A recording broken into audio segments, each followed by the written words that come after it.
মোরা চিরবঞ্চিত এক মানব সমাজ, পথের ধুলায় পড়ে রই। স্বাধীন হয়েছে এই স্বদেশ ভূমি, আমাদের স্বাধীনতা কই?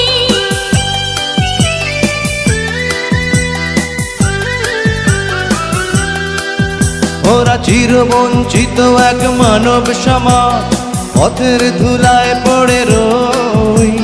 স্বাধীন হয়েছে এই স্বদেশ ভূমি, আমাদের স্বাধীনতা কই?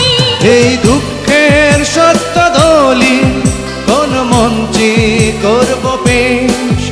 এই প্রশ্নের সোজা উত্তর তুমি দাও আমার দেশ।